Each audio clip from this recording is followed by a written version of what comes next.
Well, we are absolutely thrilled to welcome today Professor Juliet Fall from the University of Geneva. Thanks for joining us, Juliet. Thank you for having me. This is lovely. We're thrilled. So I might do a brief introduction to Juliet. She is Professor of Geography and Environment at the University of Geneva.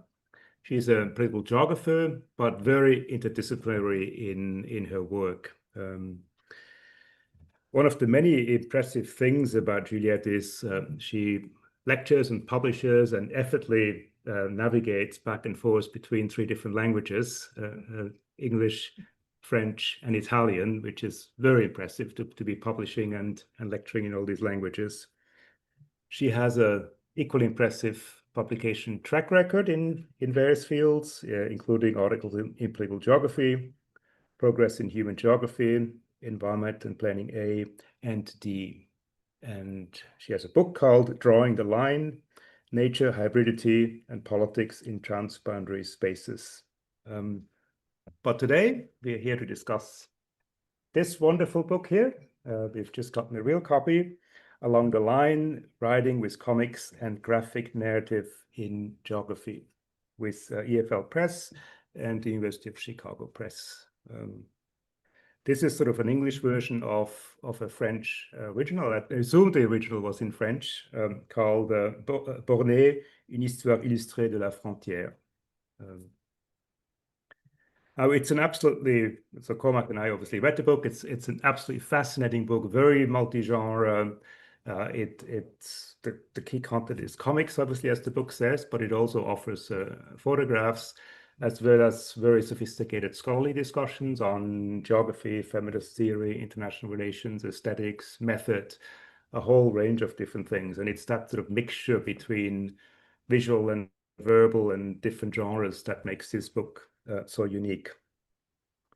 And Juliet, you're writing your book about how it all started in the spring of 2020 with COVID, how you describe how you live in Geneva, and the borders in Geneva are very different from the borders here. They're usually pretty open. People go back and forth. There's not a lot of sort of controls as opposed to here. But obviously during COVID, everything changed. And you describe how you kind of then explored this new sort of border policing sort of environment on foot, with your family, on bicycles. Maybe you can give us a bit of context of how that then turned into a book. Well, I mean, it didn't start as a book. Absolutely. I mean, this was this weird time when our lives changed. And I had written about borders. I mean, as you mentioned, a book which was like, a million years ago was my PhD. So borders was something that's kind of haunted my work. But I'd got a bit bored with it. I kind of felt I'd said what I had to say about borders and had moved on. And as you mentioned, I mean, the border here is it's absolutely part of our daily life. France is, literally the outskirts of Geneva are in France. And we'd ended up, with all our privileged passports and so on, sort of kind of forgetting about it because it's there, but it's not there. And then this pandemic happened, and I was just fascinated in daily life to find the whole sort of almost absurd performance of closure, and trying to make sense of that. I live in slightly outside of the town of the city, and in a rural landscape, and suddenly there were these blocks of cement were closing what were little tiny paths, little fields. And it became a whole sort of performance of closure, a performance of control, of security. And so what started as, just taking photographs as we do in our daily lives, slowly turned into something broader. And I think that was where it started, and it didn't, I mean, I hadn't thought I was going to do a book, right? And initially I did a kind of photo essay that I published quite quickly, just to sort of show, these photos, which had been things I was just kind of throwing on social media. And I can remember you, Roland, saying to me at one point, I think there might be a book in this. And I was like, nah, I've said what I wanted to say. And that's where it sort of started. I kind of thought, no, I want to actually revisit this topic. And then that's where the idea of the walk started, of walking the border. and sort of trying to understand how this imaginary line is made material. So to stick with methods for a second, you know, for anyone who's leafleted through the book or read the book, obviously a lot of it is comic based, and this comic is obviously based on the photographs you've just talked about. So could you walk us through how, I think at one point you say you have an archive of like 3,000 plus photographs. How do you turn that into a book? How do you lay it out on the kitchen table? How do you go about that?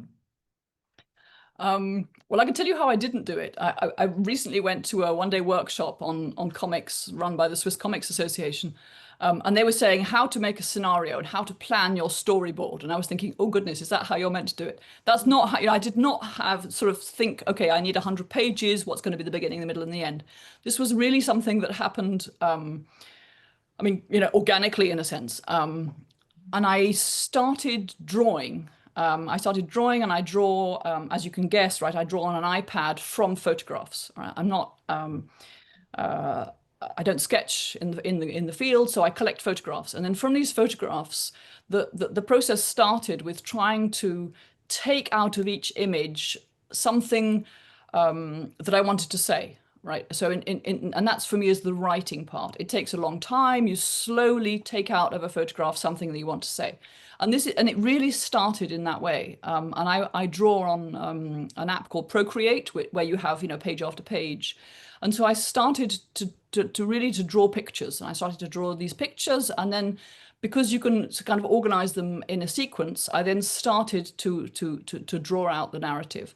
And it started with what the argument I had developed in that photo essay, and then redrawing it, reorganizing it with drawings rather than just the photographs themselves. And then thinking, okay, I don't want this book to be just about COVID once I decided I was going to do a book.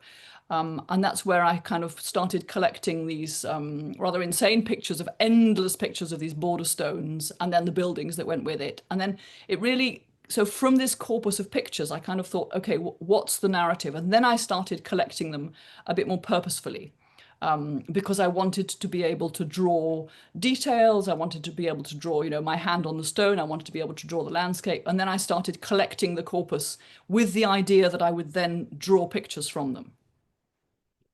And so that's how it kind of emerged. And then the idea of, so then I wrote the comic, it kind of was in a reasonably good shape. And then I thought, okay, this needs to be also a book that's got some theory in it. And it was only really towards the end, on the suggestion of Caroline Schur, my colleague in the University of Bern, that she suggested having, you know, a chapter of the drawn text in a sense, and then the theory, and then sort of having it like that, right? Because the original is written in English. I did the comic in English, and then I had to put it into French, because I wanted it to come out in French, because that's the local audience. But in the French version, which is here, right, Bornées, there is only the comic. And I wanted it to work by itself. And so what I hadn't thought of course, is that if you'd write something originally in English, English is a shorter language. When you put it into French, sentences end up being about 30% longer. And so then I had to reorganize the pages, because of course the text wouldn't necessarily fit in my pictures. So note to self, write it in French first if I wanted to, you know, do this more efficiently. But of course, English is my language that I mostly think in. And so that's how I ended up doing it. So I wanted the comic to work by itself. And to my surprise, and you know, amazement and joy, it's actually selling really, really nicely in Switzerland, a bit in France, but mostly in Switzerland, which was completely unexpected. And therefore, I'm, you know, that's taken me to all sorts of other audiences, which we can talk about later. But that's kind of how it emerged, really not at all as a designed research project, as one usually does, right? Where you come up with a topic and a theory and an idea and a hypothesis and a method.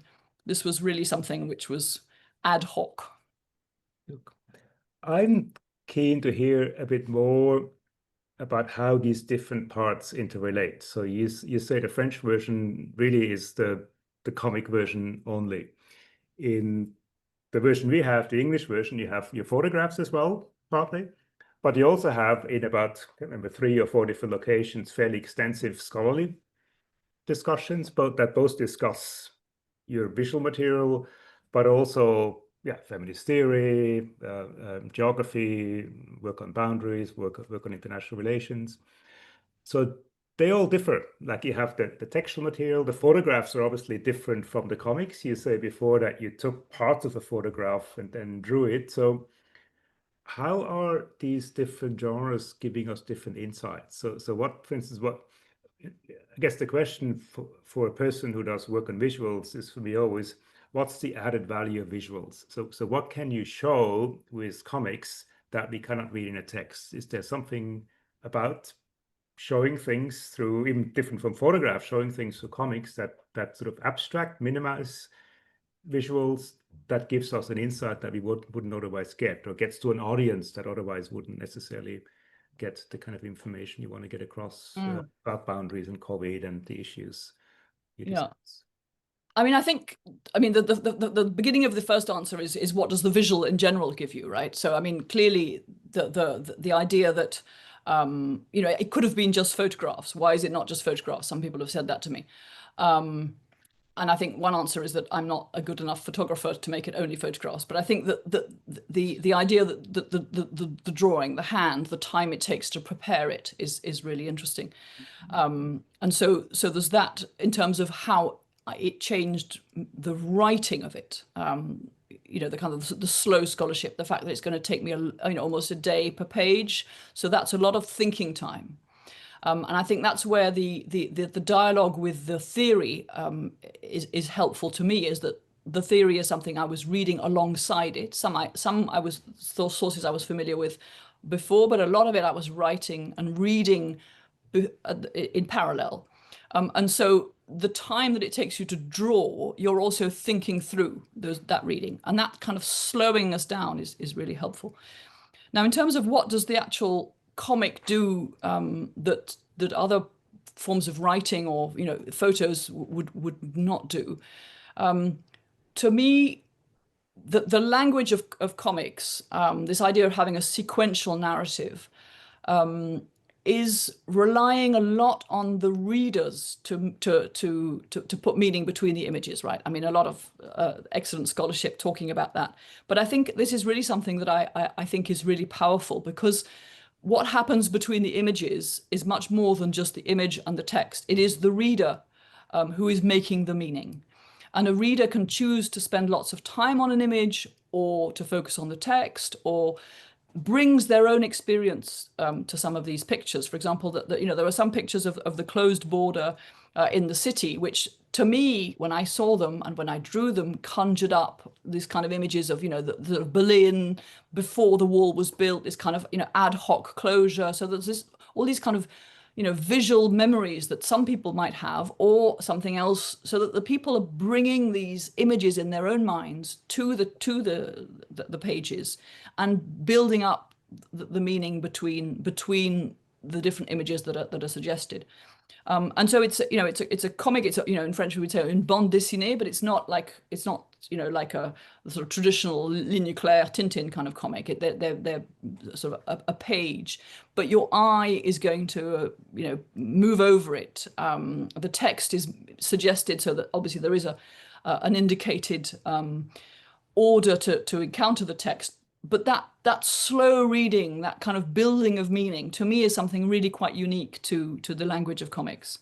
And so there we go. I mean, I think how one reads it is really quite different. And it's different from a film, right? A film, you have images and you have text in a sense, or you have sound and you have emotions, but the rhythm is given. In a comic, the reader is really choosing to spend different time on the different parts. And I think that to me is something which is really quite interesting.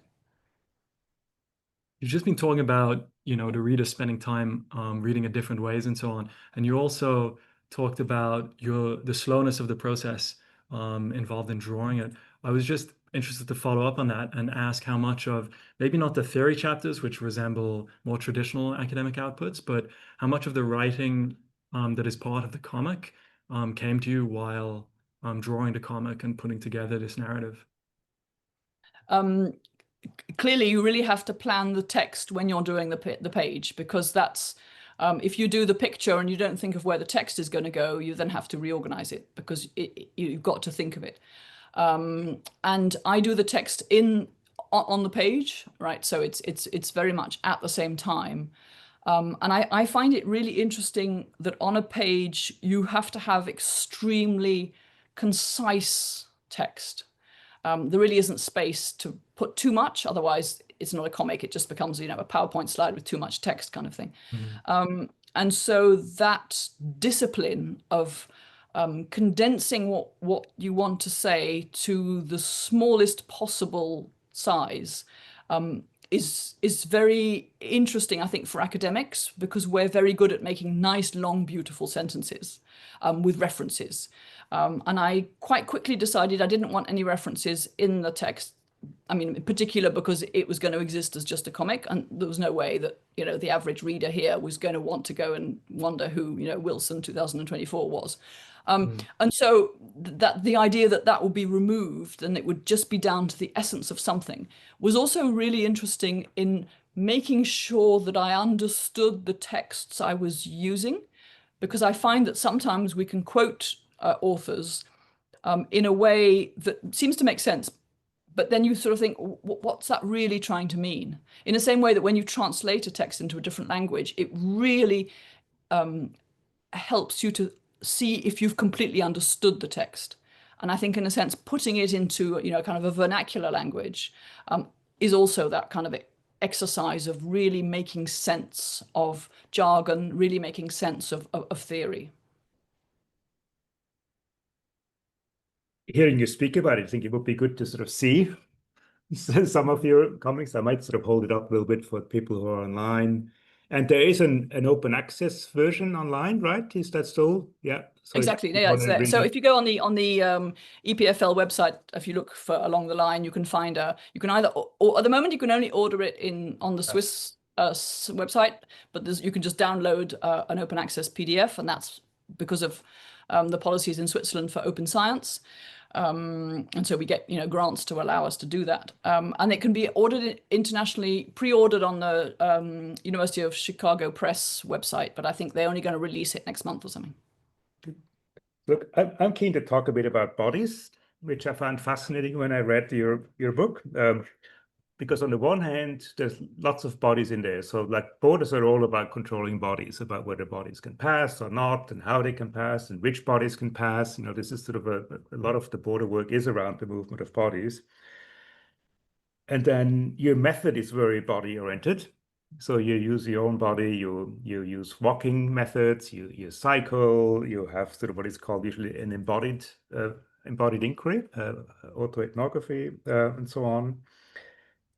But at the same time, you are very meticulous about not having any bodies other than you and your family, of not having any other bodies in your photos or in your comics. It's sort of interestingly void of bodies. And one of the sort of key sentences in your book, to me, is when you talk about that and the results of having drawn and taken photographs without bodies, you say, I'm convinced that I saw things that I might not have noticed otherwise.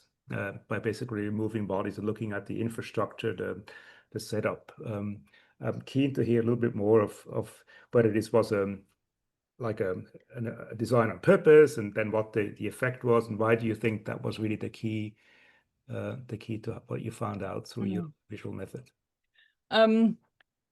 No, I mean, I think you're quite right to say that bodies are through and through, and I think in the act of drawing, that's really also a way of writing that engages the body, and as a result, you know, when you look at it and you can see also the limits of my artistic talent, you realize that it's done by a real person, and that's also interesting, I think, especially as, you know, AI is taking over our words, and we can now just generate images with the click of a button. That kind of, you know, embodied writing, I find really interesting, and also even at the fact that it takes time. I mean, in a sense, why bodies? Why no bodies? I didn't want to write yet another book about the effect of border policies and migration or non-migration and violence in that sense, because I think that there are many people who are doing that better than I am. And I think that, in a sense, looking at the border here, the French-Swiss border, is an interesting way of not getting caught up in almost the glamour of the violence of borders, right? Because there's a sort of kind of temptation to go to the hotspots to understand borders, to go to where the real violence is happening. That's not to say that we shouldn't do that. I think that's, obviously an incredibly important thing to do. But I think that I wanted to, in a sense, write something more of a sort of a biography of a mundane border, to understand the extraordinary investment that states make, including materially, to make us believe in something completely abstract, which is the idea of sovereignty and borders. And by looking at something really quite mundane, so, the pandemic, but also after the pandemic, and how this particular invisible line has come to be made material, it helped me to understand that. And obviously that then brings you to the fact that not everybody can cross, and suddenly, in a sense, our own privilege of being allowed not to see the border because we've got the right citizenships and so on. But then when it came to actually drawing it, then there was the whole issue also, the fact that this was not born as a research project. And at the time in my university in Geneva, we were really between regimes of ethics. And we were moving away through all the usual pressures that we can see, legislative and protecting the institution, all that, towards a much, much more ritualized ethical regime. It used to be that the responsibility for ethics was placed on researchers, and it was up to us to justify, if anyone asked how our research was ethical. Moving towards something much, much more ritualized. And at the time of the confinement and so on, this was really something that was complicated to navigate, and it wasn't clear, just because laws, the new kind of regulations hadn't been set up. So I kind of thought, okay, let's kind of assume that this is a personal project. I will still apply my own ethical framework, but I won't try and submit it for an ethical review. And one of the ways of doing that was to imply, basically to assume that the only people that I would draw, I had written explicit consent from. So of course, with comics, you can draw all sorts of people in a way that doesn't make them recognizable. I did that in a few cases where there are some soldiers and some border guards and so on. So, you can draw them in a way that they're not recognizable, even if they are themselves. But what did it change? The fact that I wasn't going to be focusing on people crossing or not crossing or so on. I think it really made me attentive to the whole material manifestation of borders, and down to the practices of maintaining this invisible line. And I ended up being sort of fascinated by what I came to call, ironically, in a sense, practices of care, of maintaining this border, and doing so in a way that focused on the sort of the extraordinary daily investment in keeping this line existing through maps, through archives, through all the careful cartographic work that is done, from the ground to the archives to online databases and so on. And I think, using the term care, which is usually something we use to talk about, caring for people, caring for each other and so on, to talk about something which is basically there to maintain, in a sense, state violence, was a way of kind of, understanding how states make this thing material in a sort of, daily operation. And I think I wouldn't have become as obsessed with the objects, the landscapes that are created through this line, if I hadn't been explicitly not focusing on the people. You mentioned ethics processes, and I have a question about skepticism of arts-based and creative practices. Obviously, this perhaps isn't a question that people in the room right now have in mind, because I think we all sort of see the value of this kind of project. But for those other scholars who or hypothetical scholars who say that perhaps you're trivializing science, trivializing geography or political science, what would you say to them, apart from perhaps sending them a copy of your book? Well, I don't know if that's going to convince them. No, I mean, the term trivializing science I use because that's that, as we mentioned when we discussed it before, that's what a colleague in Zurich said to me, which I thought was kind of intriguing. I mean, I think that there are two answers to that. The first is that to acknowledge my own privilege, right? I'm a full professor. I have what passes for tenure in Switzerland. So in a sense, that means that I can be in a position to take risks of being called the geographer who draws little pictures, right?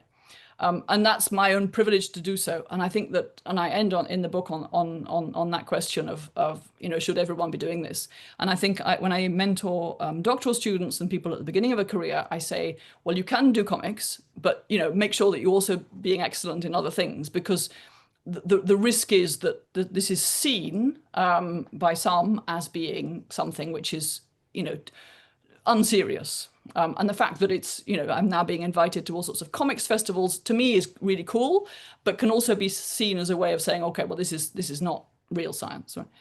And I think that's something that we have to be careful of. I think I'm also incredibly lucky to be a geographer, because geographers, no one quite knows what geography is outside of school, and that gives us an unbelievable freedom to follow what we want to do, and it's still geography because we're geographers and we're doing it. And I think that's really lucky. I think in political science, certainly in Switzerland, for example, where the boundaries of the discipline are policed more actively, that will be harder. And that's just lucky in a sense. And when people say, but really a geographer? Well, and you can always say, oh, but it's just like drawing maps. Even if, I would never really draw maps other than in this comic. That's a sort of like, it's okay. We have the visual language. We're allowed to. And that's also quite, performatively useful, shall we say, in justifying this. But I mean, to take that idea further, why is this also a book with theory chapters? It's also a book written like that because initially, because in Switzerland, the publication landscape survives on subsidies, in particular from the Swiss Science Foundation, who's very generous in supporting open access publication. That obviously means putting up quite a bit of money up front to support the publishers who are going to produce the books. I also felt that if I just submitted a comic, I might not get that grant. And so that's also a way of saying, look, this is really serious. Sure, there are lots of pictures and you're going to have to pay to have those pictures published, but actually it's also, a real scholarly book with references. Look, before we open up to everyone, would you like to say a few final words, like maybe something about what the main sort of thing is you have learned from that unusual experience, or any sort of, yeah. I think I'm really pleased that I did the drawing and the writing in parallel, even if for a long time I kind of resisted writing the theory chapters. I think that was a really interesting way of doing it. So that's something I would really recommend. So think of writing a comic as a separate part of a broader project. I think that's really interesting.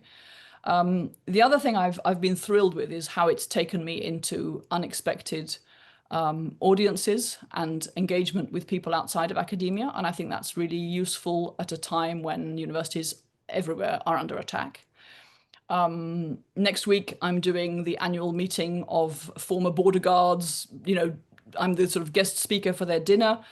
How unlikely is that, right? I mean, that's really interesting and useful in all sorts of ways, and also because that brings all sorts of conversations. And in the book signings I've done, which I find is a really weird thing to do as an academic, I've been absolutely thrilled by the conversations with people, with in a sense, real people, right, outside of our strange world. And people who come with their photo albums, want to show me all the pictures of border stones that they took and the walks that they did.